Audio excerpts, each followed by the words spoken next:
75 anos. Há mais de 7 décadas, o trabalhador brasileiro conta com uma justiça especializada na solução de questões trabalhistas. Imagine acompanhar os avanços e testemunhar a história a cada ano de vida. A conquista de benefícios e direitos marcou 3 gerações de uma mesma família em Brasília.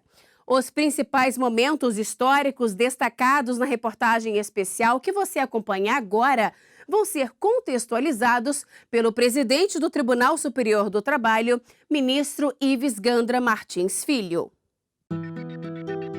São mais de 7 décadas registradas em fotografias, e muitas dessas lembranças ajudam a contar a história da Justiça do Trabalho. Seu Rodolfo conta um pouco dos momentos que para ele foram mais marcantes. Comentava muito Getúlio Vargas lá em Goiânia, na morte dele lá, né? E o pai do trabalhador, né? Criou a CLT, né? Inevitavelmente, a vida de Rodolfo e a trajetória da justiça trabalhista caminharam juntas ao longo de todo esse tempo. Um período contextualizado com detalhes pelo presidente do Tribunal Superior do Trabalho, ministro Ives Gandra Martins Filho. Já no governo da Revolução de 30 do Getúlio Vargas, se começou a criar os primeiros mecanismos, os primeiros órgãos que iriam se dedicar a julgar questões trabalhistas. Então, nesse ano de 1932, foram criadas as Juntas de Conciliação e Julgamento para dissídios individuais e comissões mistas de conciliação para dissídios coletivos. Só que essas últimas eram só de conciliação, ela não podia impor uma determinada decisão. A memória é de um período em que a carteira profissional, conhecida hoje como Carteira de Trabalho e Previdência Social, se tornou obrigatória. O patriarca da família Nogueira, nascido em 1935, ainda era um garoto quando a Justiça do Trabalho foi instalada. O golpe do Estado Novo, Getúlio Vargas impõe a Constituição de 1937 e, a partir daí, essa visão de representação classista e poder normativo acaba sendo incorporada à legislação, a essa regulamentação. E nós temos, portanto, o começo da Justiça do Trabalho, efetivo, a instalação da Justiça do Trabalho, no dia 1º de maio de 1941, né, o Dia do Trabalhador. Getúlio Vargas, numa manifestação com muita gente do estádio do Vasco da Gama, declara instalada a Justiça do Trabalho. A fim de defender os interesses mais legítimos do povo e promover as medidas indispensáveis ao bem-estar dos trabalhadores. Em 1943, a Consolidação das Leis do Trabalho, a CLT, era publicada. Foi um impacto a CLT, a partir de 1943, você ter um grande arcabouço de direitos trabalhistas e, por outro lado, uma justiça que aplicava e interpretava esse arcabouço jurídico. Em 1946, a Justiça Trabalhista se desvinculava do Poder Executivo e passava a ser órgão integrante do Poder Judiciário. A nova era, marcada pelo avanço da jurisprudência e pela ampliação de direitos, coincidiu com a adolescência de Rodolfo. Foi nessa fase que ele e Isabel se conheceram em Goiânia. Aí ela mudou para lá e a gente conheceu. E pronto. Nunca mais largamos um do outro. Da união selada em 1955, nasceram 5 filhos. Os 3 últimos vieram depois que o casal já tinha se mudado para Brasília. Na mesma década foi instituído o FGTS, Fundo de Garantia por Tempo de Serviço.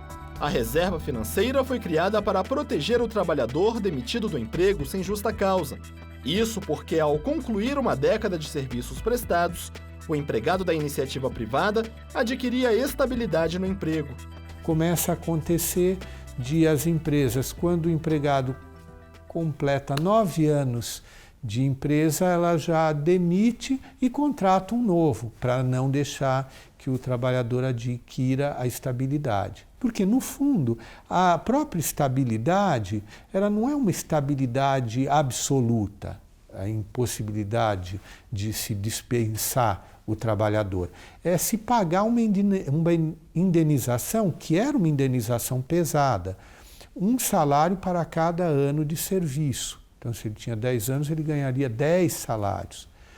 Através do sistema do fundo de garantia, a indenização seria menor, mas uma parte dela viria do próprio empregador, os 40%, que ele acrescentaria aos depósitos, e mais os próprios depósitos. Então foi vamos dizer, uma forma de se conseguir superar esse problema da estabilidade e se garantir o tempo de serviço do trabalhador. Rodolfo se lembra da repercussão que isso teve entre os colegas de trabalho. Não aceitaram assim à primeira vista, não. Todo mundo não tinha, sabia que descontava do salário dele 8%, mais nada. Mas não sabia a finalidade do FGTS, a dinâmica do FGTS, como ele seria adequado em favor do trabalhador. Ele não sabia que você poderia pegar o seu fundo de garantia para reformar sua casa, ele não sabia. Anos depois, no dia 1º de maio de 1971, o Tribunal Superior do Trabalho era transferido do Rio de Janeiro para a capital federal. Mais tarde, já na década de 80, em meio à sucessão de planos econômicos, demissões, crise financeira e inflação alta, foi lançado o seguro-desemprego.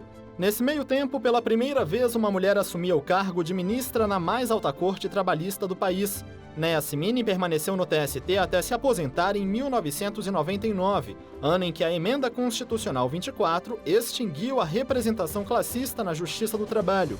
Até então, os classistas indicados pelos sindicatos para representar empregados e empregadores integravam as juntas de conciliação e julgamento e atuavam em todas as instâncias da Justiça do Trabalho. À época, eles não eram obrigados a ter formação jurídica completa. O que se via muitas vezes é que os classistas não entendiam de direito, podiam entender das relações laborais, mas não entendiam nem de direito nem de processo. E se via que muitas vezes as suas decisões eram só ou a favor do empregado ou do empregador, conforme eles representassem uma categoria ou outra. Em 2004, veio a reforma do Judiciário, com a aprovação da Emenda 45. Constituinte derivado pretendeu foi justamente prestigiar a negociação coletiva. Prestigiar que trabalhadores e empregadores, eles diretamente, são os que mais entendem das relações de trabalho, que eles estabeleçam as melhores condições de trabalho. E mais direitos foram garantidos. A licença maternidade ganhou um prazo maior, de 180 dias. Mas foi a lei do estágio que trouxe mais benefícios para Júlia, uma das netas de Rodolfo. A estudante relata uma experiência bem diferente do avô e dos pais, que presenciaram uma outra realidade no mercado. Acho que eles nem imaginavam num estágio, assim, nem chegaram a vislumbrar um estágio, porque eles nem chegaram a entrar na faculdade. Mas eu imagino que quem foi estudante na época dos meus pais, com certeza eu vejo que hoje a minha situação ela tem um maior privilégio por causa dessas leis e é mais fácil de você conseguir concluir o curso por causa dessas leis. Facilita a vida diária mesmo, assim, do estudante. Em 2010, o início da mudança na tramitação dos processos trouxe economia de tempo e de recursos. Com a instituição do processo judicial eletrônico, a Justiça do Trabalho saiu na frente no desenvolvimento da nova ferramenta, presente hoje já em 100% das varas do trabalho. Atualmente, mais de 6 milhões de causas tramitam pelo sistema do processo judicial eletrônico da Justiça do Trabalho, PJE-JT. Outra mudança recente, acompanhada pela família, foi a ampliação de benefícios trabalhistas para os empregados domésticos. Ficou bom para elas, né? Para elas trabalhar, ganhar direitinho, a gente está de acordo, né? Quem pode pegar, pega. Quem não pode, né? Fica sem, pega diarista, né? Uma vez na semana. Uma das últimas conquistas foi a aprovação da PEC 11 no Congresso Nacional para a indicação expressa na Constituição Federal do TST como órgão integrante do Poder Judiciário. Agora falta pouco para o reconhecimento constitucional da importância do TST como Tribunal Superior. Reconhecimento esse que Valéria, uma das filhas de Rodolfo, acredita ser compartilhado por todo trabalhador. Se a gente vê hoje uma criança vendendo pão, não pode, né? Uma criança não pode trabalhar hoje, né? Mas eu vejo que tem melhorado bastante. Eu tenho visto aí muitas coisas boas acontecerem nas leis trabalhistas. Estamos na era da informática, somos pioneiros, somos desbravadores, mas correndo todos os riscos de quem desbrava, de quem é vanguardista. Mas eu acho que estamos no caminho certo.